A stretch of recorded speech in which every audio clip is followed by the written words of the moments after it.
everyone, it's Maddie, and the footage you're about to see is me reading the 3 oldest books on my TBR. First, we have The Unexpected Everything by Morgan Matson, this is 500 pages. Then When We Collided by Emory, this is 350. And Afterworlds by Scott Westerfeld, clocking in at 600 pages. This is the one that I was most scared to read, so I've left it till the end, and I'll leave timestamps in the description if you just want to follow me reading one certain book. The book I'm currently reading at the moment is The Unexpected Everything by Morgan Matson. It's been absolutely years since I've read one of her books, the last being Since You've Been Gone, and this came out in 2016, so that would have been 2015. Why is everything I'm reading now just giving me flashbacks to 5 years ago and making me way too aware of time? Morgan Matson was one of Bee's favourite authors when we first started reading YA. She loved Amy and Roger's Epic Detour, that was her favourite book for a really long time. I didn't end up picking this one up because Bee found it quite a disappointment, and so it's sat on the shelves for the last 4 years unread by me. It's been long enough now that Bee probably can't remember any of the plot and the reasons why she didn't like it, so I'll go in with a completely open mind. I'm halfway through, and so far I think I've got a good sense of what the book is going to be, and that's not very heavy on plot. So the story follows Andy, who's the daughter of an American politician who was involved in some kind of scandal, so they're out of public favour. Andy thought that she was going to escape this over the summer by going to a pre-med programme, but her acceptance got rescinded after what happened with her father, so she's stuck over the summer with nothing to do, apart from being surrounded by all her friends who are all there.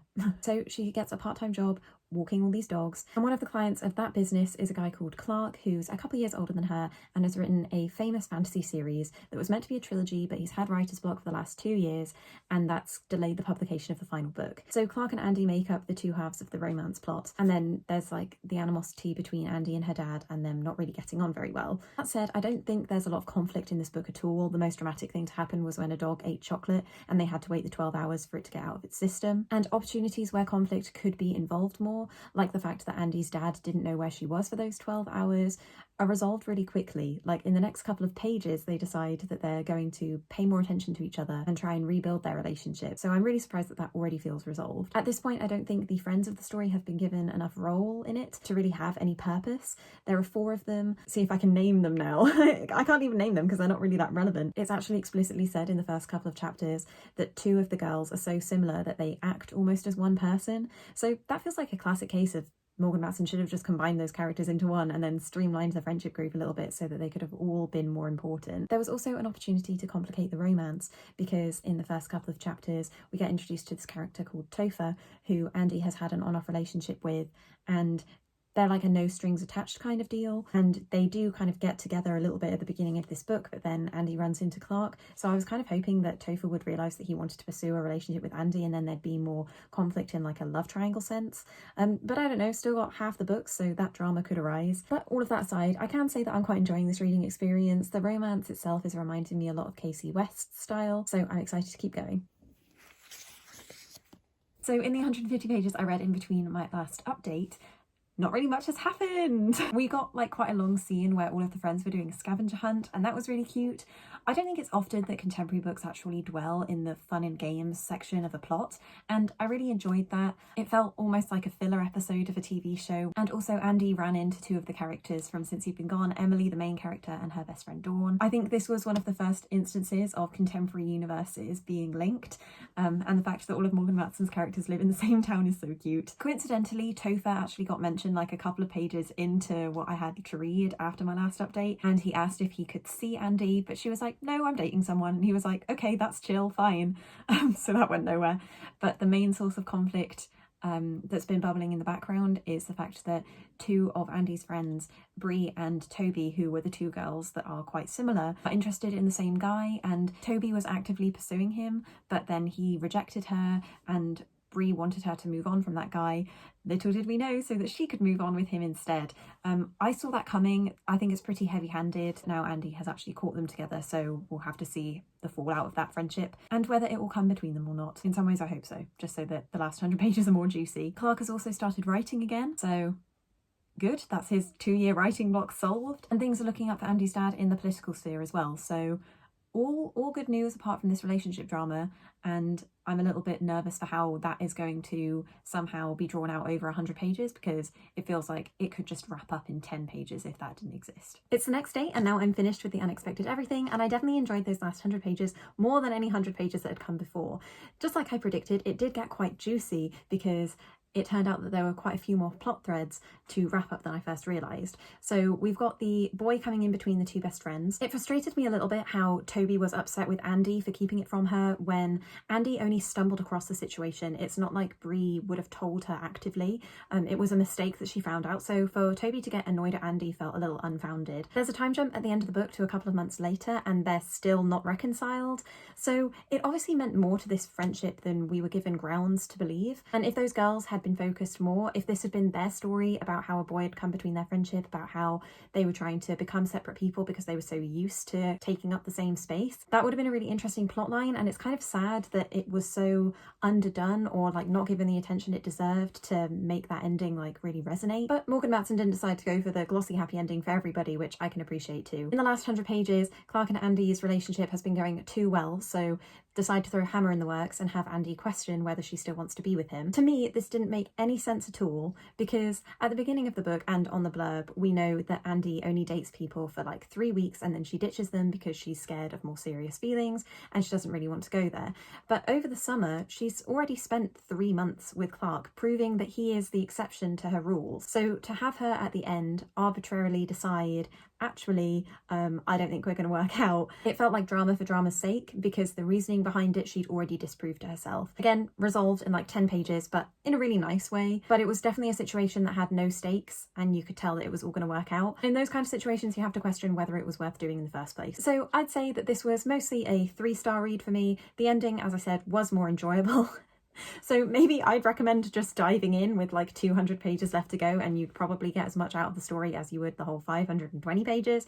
Have no clue why it was that long. But if you've read it, let me know in the comments what you thought of this one, how it ranks against other Morgan Matson books you've read, because I still think that Second Chance Summer might be my favourite, and then Since You've Been Gone, and then Amy and Roger, and then this one. I'm just proud of myself for finally getting this one off my TBR. If only I could say the same thing about Afterworlds, which has been languishing on there for maybe 10 years. Continuing the theme of reading books I've had on my TBR for ages, I'm going to pick up When We Collided by Emory Lord.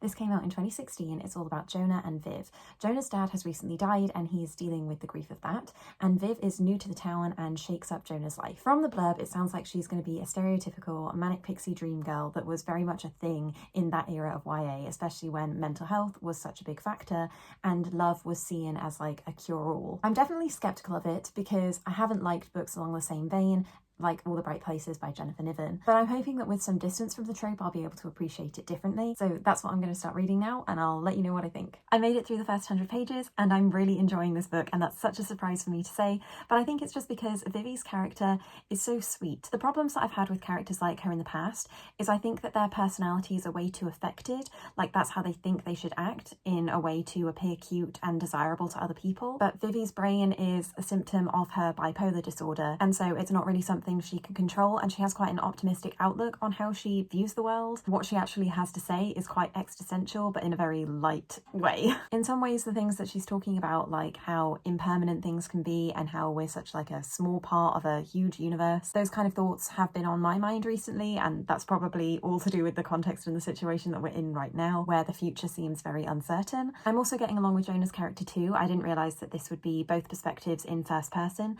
so I've spent equal time with both of them. And a big element of Jonah's story is his large family. That's one of my buzzwords for stories. I love it when there's lots of siblings and they're all different ages and there's one looking after them, and I love the way that Vivi is interacting with them as well. So yeah, this is actually playing into my interests more than I thought it would, and I'm open-minded for how it's going to continue. I'm scared though, because we're just at like the cresting point of their romance where they're getting together, and now I'm thinking it's only going to fall apart when they actually commit to being in a relationship, because neither really feels stable to. Like, they're perfect for each other in the fact that they've both got dark things going on and they're not pushing each other to talk about it. It's like an escapist situation for them both, but I am nervous for bad things to happen to them, so just gonna keep reading and maybe get into my feelings. I am just waiting for the pasta that I'm making for lunch to boil over, and I'm at the halfway point.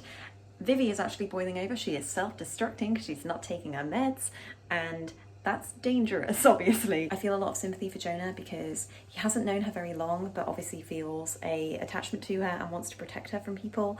Doesn't necessarily understand the root of her behaviour because he doesn't want to push her into talking about dark things, but they're definitely not on the same wavelength. A few days later and I'm finished with When We Collided. I think I'm going to end up giving this one 4 stars. My biggest praise for this book is that I think it's really well plotted and all of the things happen at the right time with enough space that you feel like you've lived in them to actually have like an emotional connection. So as I mentioned in my last clip, things do start to go downhill for Vivi and Jonah, so there ends up being a collision just like the title promised. I think that event happened at the perfect point in the book because you still had enough pages to make sure that the characters were healing afterwards. I loved the endings for both characters actually. I think it felt very realistic to their mindsets, which in the end was quite bittersweet, but I really appreciated it. There's also an author's note at the end of the book talking about Vivi and how Emory Lord relates to her experience, and as I was reading it I thought that the portrayal of mental health was done really well, so that definitely validated that. If you're looking for something that has a positive spin for mental health stories, that it's not all tragedy, then I definitely recommend this one. There's still a lot of hope there. I'm actually really surprised. It's no The Names They Gave Us, but I've still super enjoyed it. And after the unexpected everything where hardly anything happened, this definitely had a lot going for it in just under 350 pages. The final boss, as it were, of this challenge is to read Afterworlds by Scott Westerfeld. I've had this on my TBR since 2014, so not quite 10 years, but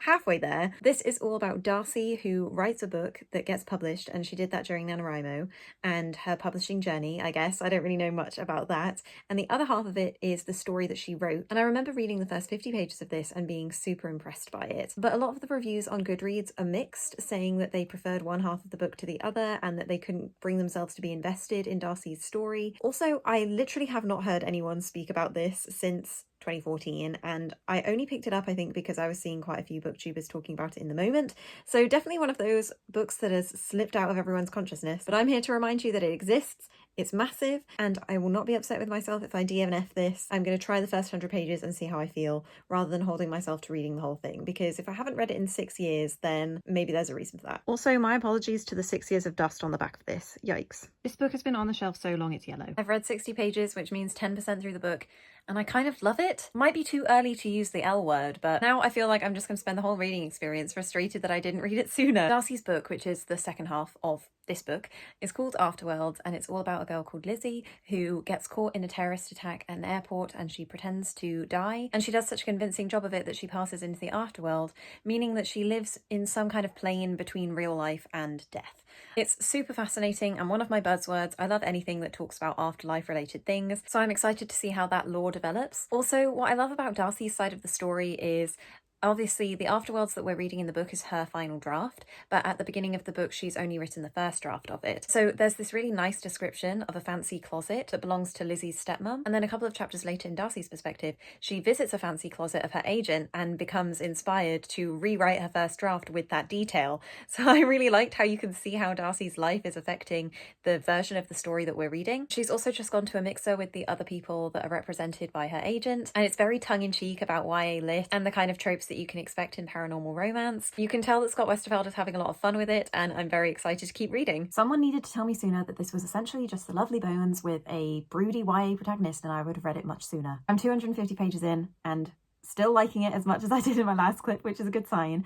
I'm definitely committed to finishing it now. So I went on to Goodreads and looked at some of the reviews, and a lot of them are 1 star because people think that because you're chopping and changing between the 2 girls and the 2 stories, that you don't have long enough to sit in each of them before you feel pulled away. But I don't really get that because you know from the very beginning that it's going to be 2 stories in one. So I wasn't expecting the transitions to be smooth, and I knew what I was getting into, so that's not really my complaint. The other thing is that the way Scott Westerfeld characterizes like the YA fiction market can be a little bit negative. I don't know, slightly derogatory, but because he writes the books, I think it's like a loving, poking fun kind of way, and it reminds me a lot of book Twitter. So you could easily choose to take offense to some of the angles, but I think just because it comes from like a place of someone that has written YA is trying to judge it like objectively and subjectively at the same time, I'm not actually bothered by it. I find it quite funny actually, because there's still obviously a lot of love there.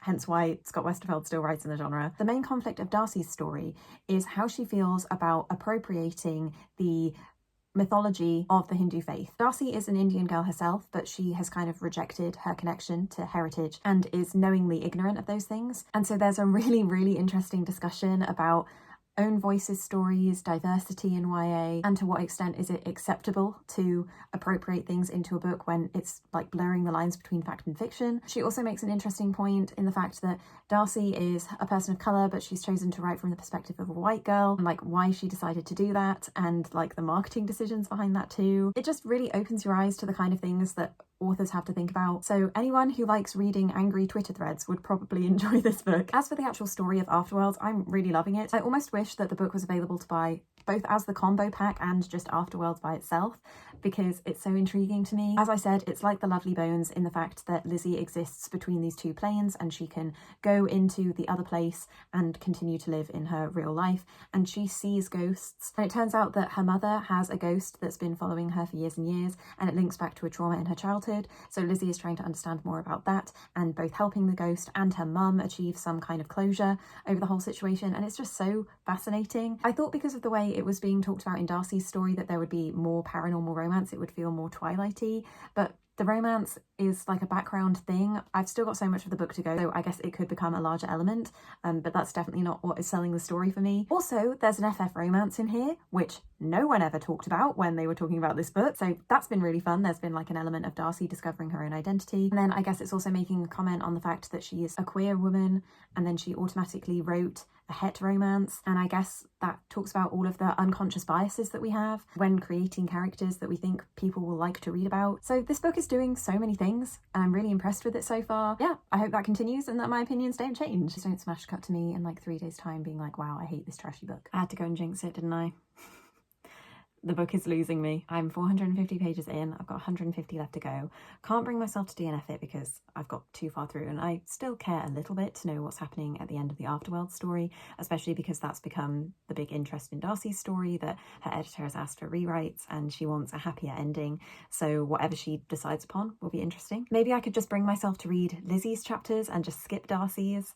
Is that the solution to finishing this? I can't really figure out what's going to happen in the last 150 pages that's going to be interesting in Darcy's story, because the complication is more with Imogen, her girlfriend, who has written a book, it's been published, and it's not selling well enough, so they're thinking about just retracting her contract for the other books in her trilogy. It seems like Darcy is just a witness to something more interesting going on with a different character. Imogen's also got a backstory with her ex-girlfriend and the fact that she's using a pen name, and there's a lot there, and so it doesn't really seem like Darcy is the person that should be telling that story. Now I'm finally finished with Afterworlds, and it was crawling at the end. Kind of brutal to get through, to be honest. Wow, I cannot believe how much I lost interest in this story. I don't want that to take away from the fact that I did enjoy the first half, but I felt turned off. Maybe it's too long, but I'm still pleased to have read it. It's been on my TBR for ages and ages, so to finally have this cleared feels like such an achievement, and now a new book can take its place. Don't know if you can see, but I also cracked the spine on this one, and I haven't done that with a book in ages. Is that like the ultimate proof that I didn't really care about it? This was definitely an interesting challenge for me and has left some relief for my TBR. Now there shouldn't be a book that's been on there for longer than 5 years. And now just to tackle the other 50 on my TBR.